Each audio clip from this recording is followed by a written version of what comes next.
ਬਸੰਤ ਪੰਚਮੀ ਦਾ ਤਿਉਹਾਰ ਨਜ਼ਦੀਕ ਆ ਰਿਹਾ ਹੈ ਤੇ ਇਸ ਤਿਉਹਾਰ ਨੂੰ ਲੈ ਕੇ ਲੋਕਾਂ ਵੱਲੋਂ ਵੱਖ-ਵੱਖ ਤਰੀਕਿਆਂ ਨਾਲ ਚਾਈਨਾ ਡੋਰ ਮੰਗਵਾਉਣ ਦੀ ਕੋਸ਼ਿਸ਼ ਕੀਤੀ ਜਾ ਰਹੀ ਹੈ। ਪਾਬੰਦੀ ਦੇ ਬਾਵਜੂਦ ਬਠਿੰਡਾ ਸ਼ਹਿਰ ਵਿੱਚ ਚਾਈਨਾ ਡੋਰ ਦੀ ਆਨਲਾਈਨ ਡਿਲੀਵਰੀ ਧੜੱਲੇ ਨਾਲ ਹੋ ਰਹੀ ਹੈ। ਇਸ ਦਾ ਖੁਲਾਸਾ ਆਨਲਾਈਨ ਚਾਈਨਾ ਡੋਰ ਮੰਗਵਾ ਕੇ ਇੱਕ ਵਿਅਕਤੀ ਨੇ ਕੀਤਾ, ਜਿਸ ਨੇ ਕਿ ਚਾਈਨਾ ਡੋਰ ਨੂੰ ਪੁਲਿਸ ਦੇ ਸਪੁਰਦ ਕਰ ਦਿੱਤਾ।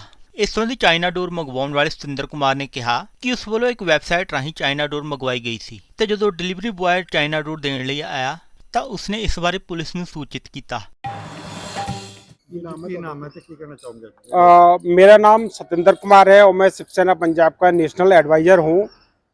जैसा कि पिछले कई दिनों से देखा जा रहा है कि शहर में चाइना डोर को लेके कई समाज सेवी संस्थाओं के द्वारा मुहिम चलाई जा रही है कि चाइना डोर को रोका जाए, लेकिन फिर भी कई लोग चाइना डोर को चोरी छुपे बेच रहे हैं।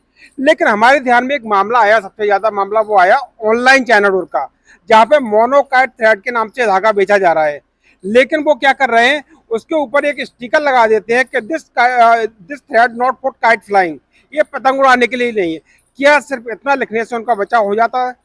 तो हमने इसको जब एसएसपी साहब को ध्यान में ले आके और माननीय डीसी साहब के ध्यान में ले आया कि भाई हम इस तरीके से एक ऑनलाइन धागा मंगवाना चाहते हैं तो क्या हमें इसकी इजाज़त मिलेगी, तो डीसी साहब ने ओके कर दिया और हमने एसएसपी साहब को एक रिटर्न में शिकायत भी दी कि इस तरीके से धागा मंगवाया जाएगा। तो उन्होंने कह दिया कि ठीक है मंगवाइए, लेकिन हमने उस शिकायत में लिख के दिया था कि जैसे ही हमारे पास कोरियर से आएगा हम तुरंत ही पुलिस को सूचित करेंगे। तो कल शाम को जैसे ही हमारे पास एक कोरियर आया जिसमें हमने 3 गुट्टू मंगवाए थे जिनका 3438 रुपये रेट था, तो हमने साथ के साथ में एसएसपी साहब को सूचित किया और उसके बाद में उन्होंने डिप्टी साहब के बाद आगे की कार्रवाई शुरू की और वो गुट्टू जो है ना हमारे पास आ गए। तो आज हम सुबह जब एसएसपी कोतवाली थाने में आए तो यहाँ पे हमने कहा कि हम इनको यहाँ पे सरेंडर कर देंगे, भाई ये है। लेकिन जब हमने जो कोरियर का जो लड़का था जो हमें डिलीवरी करने आया था उससे हमने पूछा कि भाई ये कोरियर से जो आप हमें चाइना डोर, जो जानलेवा चाइना डोर है, डीजीपी साहब के ऑर्डर है, कैसे पाबंदी शुदा इस पर गैर जमानती धाराओं के साथ मामला दर्ज किया जाता है, शहर में कितनी जगह सप्लाई किया है। तो उस डिलीवरी बॉय का कहना यह था कि हम ये पिछले काफ़ी दिनों से शहर में इसको हम दे रहे हैं, कोरियर के राही आ रहा है और डिलीवरी हो रहा है। शहर में करीबन करीबन हम 100 से 150 घरों में इस जानलेवा चाइना डोर को सप्लाई कर चुके हैं।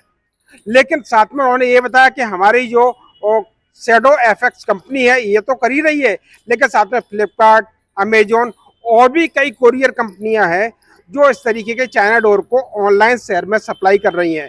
अब देखना ये होगा कि माननीय एसएसपी साहब या डिप्टी कमिश्नर साहब या डीजीपी साहब, चाइना डोर पर लॉ तो बना दिया, कानून तो बना दिया है, अब देखना होगा कि शहर में जो चाइना डोर सप्लाई हो चुकी है उसको उड़ाने से किस तरीके से रोका जाएगा और किस तरीके से उस पर कार्रवाई की जाएगी।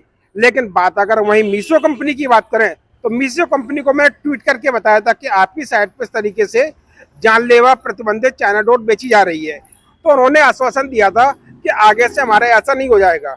लेकिन उसके बावजूद भी मैं 3 बार उनको ट्वीट कर चुका हूँ, हर बार उनकी तरफ से सिर्फ फोका आश्वासन दिया जाता है, लेकिन आज भी उनकी साइट पे ये चाइना डोर मौजूद है, लेकिन उनकी तरफ से कोई भी कार्रवाई नहीं की गई। चलो जैसे आपने तो चलो कंप्लेंट कर दी, वो और 150 घरों में गई है, उसका फिर क्या हल है उसका? उसके लिए मैं एसएसपी साहब से यही करूंगा कि जो कोरियर बॉय हैं उनको बुलाया जाए, उनसे जानकारी ली जाए या कंपनी से डाटा निकलवाया जाए कि शहर में किस किस के घर में ये चाइना डोर गई है और उनके ऊपर भी बनती कार्रवाई की जाए, क्योंकि चाइना डोर खरीदना और बेचना दोनों ही कानूनी जुर्म है, दोनों ही इस जुर्म के भागीदार है, तो दोनों पर कड़ी कार्रवाई होनी चाहिए। अभी और भी आगे भी सप्लाई होगी?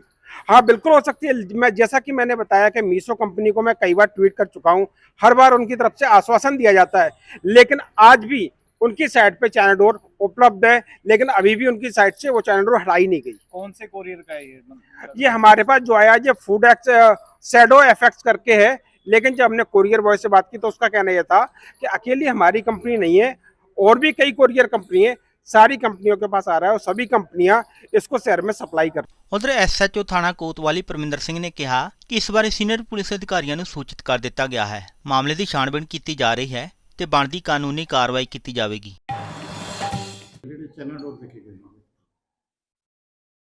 ਇੱਕ ਵਿਅਕਤੀ ਹੁਣ ਸਤਿੰਦਰ ਨਾਂ ਦਾ ਆਫਿਸ ਦੇ ਵਿੱਚ ਆਇਆ ਸੀਗਾ, ਉਹ ਕਹਿੰਦਾ ਕਿ ਮੈਂ ਹਜੇ ਤੱਕ ਉਹਨੇ ਸਾਨੂੰ ਕੋਈ ਲਿਖਤੀ ਰੂਪ ਦੇ ਵਿੱਚ ਕੋਈ ਦਰਖਾਸਤ ਨਹੀਂ ਦਿੱਤੀ, ਜਿਸ ਦੇ ਕਹਿਣ ਮੁਤਾਬਕ ਉਹਨਾਂ ਨੇ ਸੀਨੀਅਰ ਅਥਾਰਟੀ ਨੂੰ ਇੱਕ ਐਪਲੀਕੇਸ਼ਨ ਦਿੱਤੀ ਹੈ ਕਿ ਉਸਨੇ ਕੋਈ ਮੇਰੇ ਧਿਆਨ ਦੇ ਵਿੱਚ ਆਇਆ ਕਿ ਮੈਂ ਕੋਈ ਡੋਰ ਜਾਂ ਥ੍ਰੈਡ ਹੈਗਾ ਕਿਹੜਾ ਉਹ ਆਨਲਾਈਨ ਮੰਗਾਇਆ ਹੈਗਾ, ਲੇਕਿਨ ਸਾਨੂੰ ਐਪਲੀਕੇਸ਼ਨ ਉਹਦੀ ਆਉਣ ਤੇ ਕਿਸ ਕੰਪਨੀ ਤੋਂ ਮੰਗਾਇਆ, ਕੀ ਉਹਨੇ ਪਾਰਸਲ ਕੀਤਾ ਸੀ, ਉਸ ਤੋਂ ਬਾਅਦ ਅਸੀਂ ਪੜਤਾਲ ਤੋਂ ਬਾਅਦ ਕਿਹੜੀ ਹੈਗੀ ਆ ਇਸ ਤੇ ਕਿਹੜੀ ਅਗਲੀ ਕਾਰਵਾਈ ਕੀਤੀ ਜਾਊਗੀ।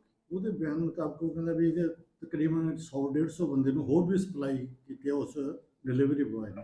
ਦੇਖੋ ਸਾਡੇ ਧਿਆਨ ਦੇ ਵਿੱਚ ਹਜੇ ਕੋਈ ਕੰਪਲੇਂਟ ਤਾਂ ਉਸ ਤਰ੍ਹਾਂ ਦੀ ਨਹੀਂ ਆਈ ਹੋਰ ਡਿਲੀਵਰੀ ਬॉयਜ਼ ਦੀ, ਲੇਕਿਨ ਇਸ ਮਾਮਲੇ ਦੇ ਵਿੱਚ ਜੇਕਰ ਕਿਸੇ ਵੀ ਪਹਿਲੂ ਤੇ ਅੱਗੇ ਜਾ ਕੇ ਕੋਈ ਗੱਲ ਸਾਹਮਣੇ ਆਉਂਦੀ ਆ ਤੇ ਕਾਨੂੰਨ ਦੀ ਜਦ ਦੇ ਵਿੱਚ ਆਉਂਦੀ ਹੈ ਤਾਂ ਬਿਲਕੁਲ ਉਸ ਤੇ ਕਿਹੜੀ ਹੈਗੀ ਹੈ ਬਣਦੀ ਕਾਰਵਾਈ ਕੀਤੀ ਜਾਊਗੀ। ਮੰਗਵਾਈ ਜਿਹਨਾਂ ਦੀ ਉਹਨਾਂ ਤੇ ਕੋਈ ਕਾਰਵਾਈ ਹੋਊਗੀ ਜਿਹਨਾਂ ਦੇਖੋ ਹਜੇ ਤਾਂ ਇਹਨਾਂ ਦੀ ਸਾਨੂੰ ਐਪਲੀਕੇਸ਼ਨ ਪ੍ਰਾਪਤ ਹੋਊਗੀ, ਕੋਈ ਇਹਨਾਂ ਨੇ ਸਟੇਟਮੈਂਟ ਨਹੀਂ ਲਿਖਾਈ, ਅਸੀਂ ਇਹਨਾਂ ਨਾਲ ਕੱਲ ਵੀ ਰਾਬਤਾ ਕਾਇਮ ਕੀਤਾ ਸੀਗਾ, ਲੇਕਿਨ ਸਾਡੇ ਕੋਲ ਕਦੋਂ ਵੀ ਕੋਈ ਲਿਖਤੀ ਰੂਪ ਦੇ ਵਿੱਚ ਆਉਂਦਾ ਉਸ ਨੂੰ ਅਸੀਂ ਵੈਰੀਫਾਈ ਕਰਾਂਗੇ ਤੇ ਉਸ ਤੇ ਕਿਹੜੀ ਬਣਦੀ ਕਾਰਵਾਈ ਜੇ ਕਿ ਉਹਨਾਂ ਨੇ ਕਾਨੂੰਨਾਂ ਦੀ ਉਲੰਘਣਾ ਕੀਤੀ ਹੈਗੀ ਬਿਲਕੁਲ ਕੀਤੀ ਜਾਊਗੀ।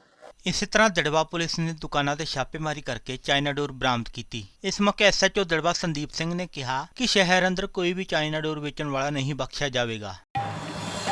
ਮਾਨਯੋਗ ਡੀਜੀਪੀ ਸਾਹਿਬ ਦੇ ਹਦਾਇਤਾਂ ਅਨੁਸਾਰ ਤੇ ਸਾਡੇ ਮਾਨਯੋਗ ਐਸਐਸਪੀ ਸਾਹਿਬ ਸੁਰਿੰਦਰ ਕੁਮਾਰ ਲਾਂਬਾ ਜੀ ਉਹਨਾਂ ਦੇ ਦਿਸ਼ਾ ਨਿਰਦੇਸ਼ਾਂ ਅਨੁਸਾਰ ਅੱਜ ਅਸੀਂ ਦੁਕਾਨਾਂ ਦਾ ਸਰਚ ਅਭਿਆਨ ਚਲਾਇਆ ਹੋਇਆ ਸੀ ਚਾਈਨਾ ਡੋਰ ਦੇ ਰਿਲੇਟਡ, ਤੇ ਅੱਜ ਅਸੀਂ ਸੀਕ੍ਰੀਟ ਇਨਫੋਰਮੇਸ਼ਨ ਤੇ 2 ਦੁਕਾਨਾਂ ਤੇ ਰੇਡ ਕੀਤੀ ਗਈ ਤੇ ਸਾਨੂੰ ਚਾਈਨਾ ਡੋਰ ਕਾਫੀ ਚਾਈਨਾ ਡੋਰ ਮਿਲੀ, 15-20 ਗੱਟੇ ਨੇ ਜਿਹੜੇ ਚਾਈਨਾ ਡੋਰ ਦੇ मिले है कि नहीं? ਹਾਂਜੀ ਹਾਂ ਮਿਲੇ ਨੇ। ਇਹਨਾਂ ਨੇ ਅਸਲ 'ਚ ਪਹਿਲਾਂ ਗਾਹਕ ਤੋਂ ਪੈਸੇ ਲੈ ਲੈਂਦੇ ਸੀ ਤੇ ਬਾਅਦ 'ਚ ਉਹਨਾਂ ਨੂੰ ਟਾਈਮ ਦਿੰਦੇ ਸੀ, ਘੰਟਾ 1.5 ਘੰਟੇ ਬਾਅਦ ਇਹ ਉਹਨਾਂ ਨੂੰ ਪ੍ਰੋਵਾਈਡ ਕਰਾਉਂਦੇ ਸੀ।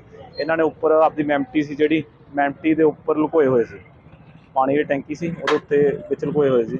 बाजार ਦੇ ਵਿੱਚ ਦੁਕਾਨਾਂ ਹੀ ਮੇਨ ਹਾਂਜੀ ਹਾਂ ਇਹ ਕਾਰਵਾਈ ਫਿਰ ਆਮਦ ਇਹਨਾਂ ਦੇ ਖਿਲਾਫ ਕਾਨੂੰਨੀ ਕਾਰਵਾਈ ਤੇ ਇਹਨਾਂ ਦੇ ਖਿਲਾਫ ਪਰਚਾ ਦਰਜ ਕੀਤਾ ਜਾਊਗਾ। ਹੋਰ ਵੀ ਜਿਹੜੇ ਲੋਕ ਨੇ ਜੀ ਉਹਨਾਂ ਦੇ ਉੱਪਰ ਵੀ ਜਿਹੜੇ ਰੇਡਾਂ ਕੀਤੀ ਜਾਣਗੀਆਂ। ਹਾਂਜੀ ਹਾਂ ਸਾਰਿਆਂ ਜਿਹੜੇ ਆਪਣੇ ਏਰੀਏ ਦੇ ਥਾਣੇ ਦੇ ਅੰਦਰ ਜੋ ਵੀ ਹੈਗੀਆਂ ਦੁਕਾਨਾਂ ਜਿੱਥੇ ਵੀ ਇਹੋ ਜਿਹੀਆਂ ਡੋਰਾਂ ਮਿਲਦੀਆਂ ਉਹਨਾਂ ਦੇ ਖਿਲਾਫ ਕਾਨੂੰਨੀ ਕਾਰਵਾਈ ਕੀਤੀ ਜਾਊਗੀ। ਚਾਈਨਾ ਡੋਰ ਵੇਚਣ ਵਾਲੇ ਦੁਕਾਨਦਾਰ ਨੇ ਵੀ ਮੰਨਿਆ ਕਿ ਉਹ ਪਿਛਲੇ 1 ਮਹੀਨੇ ਤੋਂ ਚਾਈਨਾ ਡੋਰ ਵੇਚ ਰਿਹਾ ਹੈ।